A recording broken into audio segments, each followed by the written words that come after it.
Good day everyone. So today, I will be presenting about the grading system and the grading system of DepEd. These include the purpose of grading, different approaches to grading, and the method used in evaluating student performance.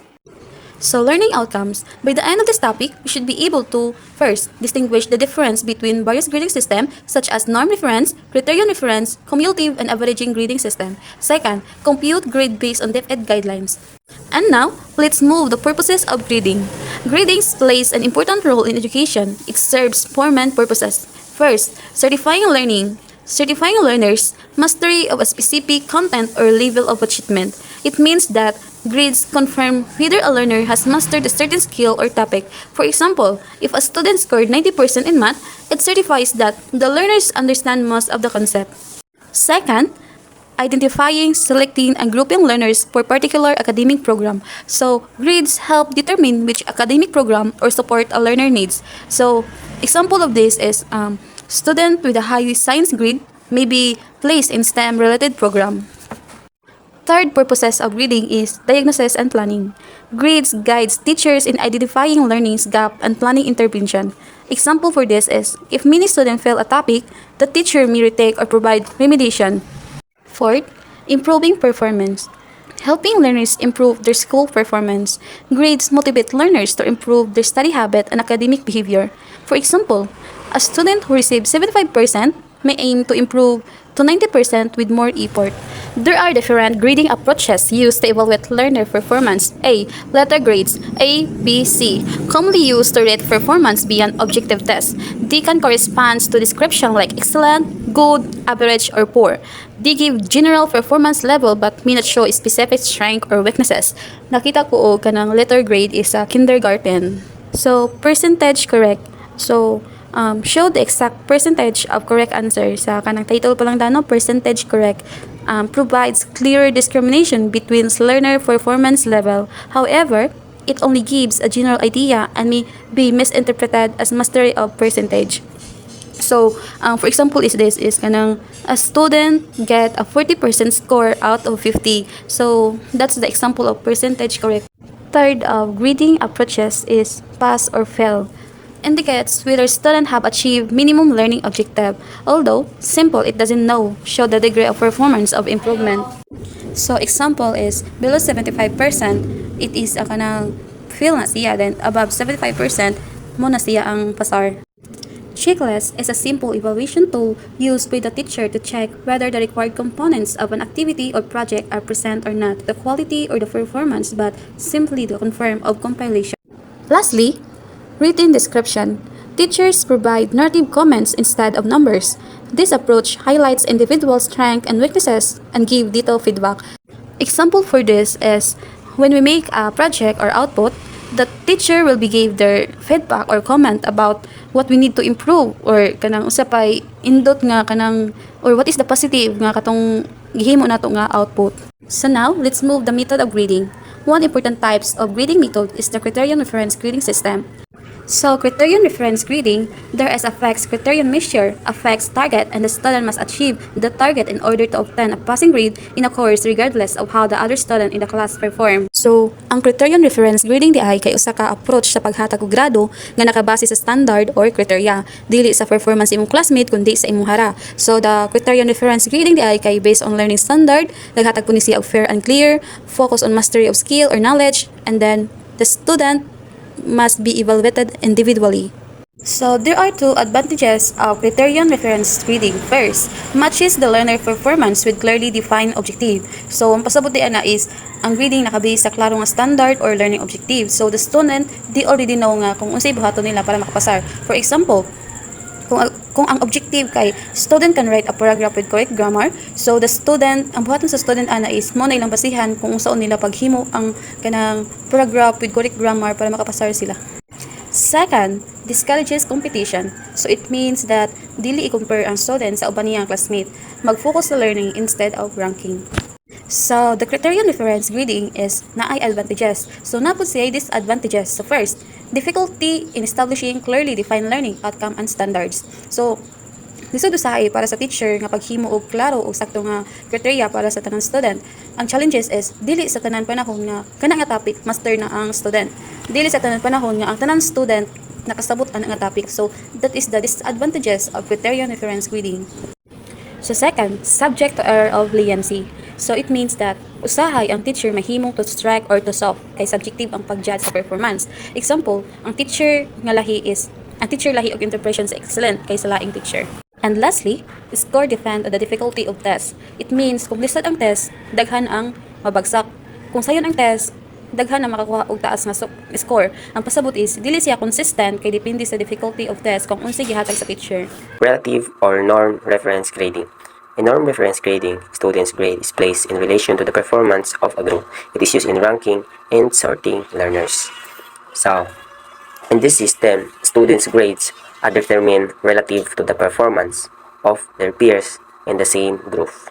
So, the purpose of this system is to rank and sort students based on their performance within the group. So, ma-identify nimo kung ikapila or pila ka buok students ang nabilong to the particular percentile nga gihatag. Example, consider the following two sets of scores in one class for two sections of 10 students.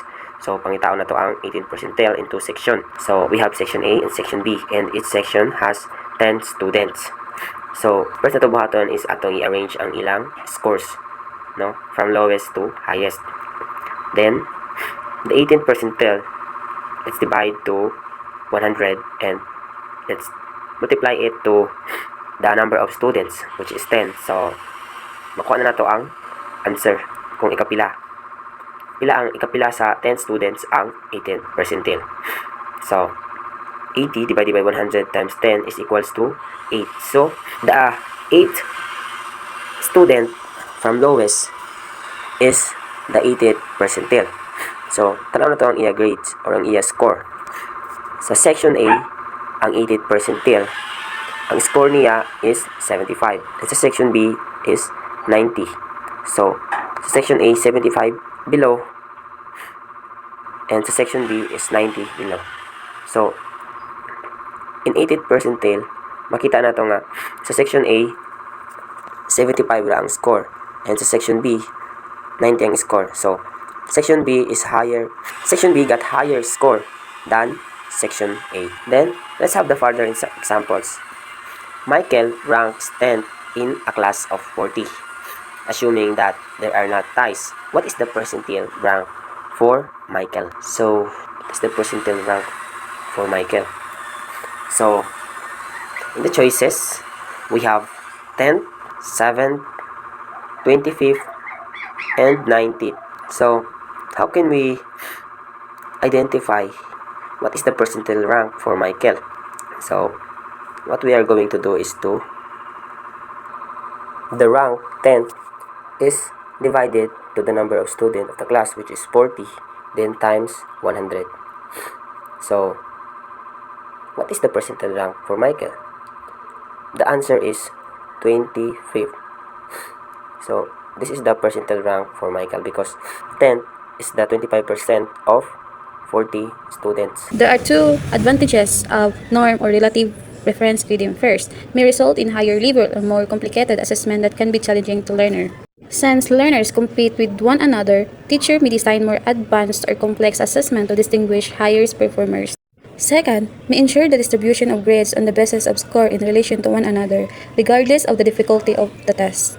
It means that grades are spread out according to how students perform relative to each other, regardless of how easy or hard the test is, avoid everyone getting the same grade. Let's move to the disadvantages of the norm or relative reference grading first. Encourage competition among learners. At this moment, students may feel pressure to outperform others instead of focusing on learning, which can create stress. Second, may affect learners' social relation. Yes, it really affects since grade depends on ranking. It may lead to unhealthy competition and affect friendship, teamwork, and classroom cooperation. Cumulative and averaging system of grading. In the Philippines, there are two types of grading systems used, the averaging and cumulative grading systems. What is averaging grading system? The grade of a student on a particular grading period equals the average of the grades obtained in the prior grading periods and the current grading period. So, What does it mean? So, it means that ang grades, no, sa student from first grading to second grading is gamiton to get the final grade. So, matong baton in averaging system. Sa next system, which is the cumulative system, the grade of a student in a grading period equals his current grading period grade, which is assumed to have the cumulative effects of the previous grading periods. So, in this cumulative system, the grade of a student from first grading and second grading, the first grading can affect the final grade because kuhaon ra ang iyang final grade sa last grading or the second grading. So, what is the difference between these two systems? So, in averaging system, the grade in first grading and second grading is gamiton, while in cumulative system, only the last grading or the second grading is used for the final grades. Now, let's proceed to policy guidelines on classroom assessment for the K-12 basic education, DepEd Order Number 8, 2015. Now, the student's grade is a function of three components such as written work, performance task, and quarterly assessment.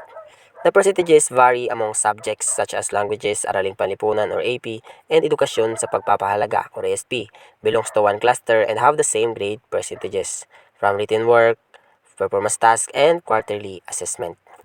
So, usan siya ka cluster, no? Kaning tulo ka subject. And next is the science and math are another cluster with the same component percentages. So, maghihapon. Same component ra sila, no? Kaya ma-equal ra sila og 100%.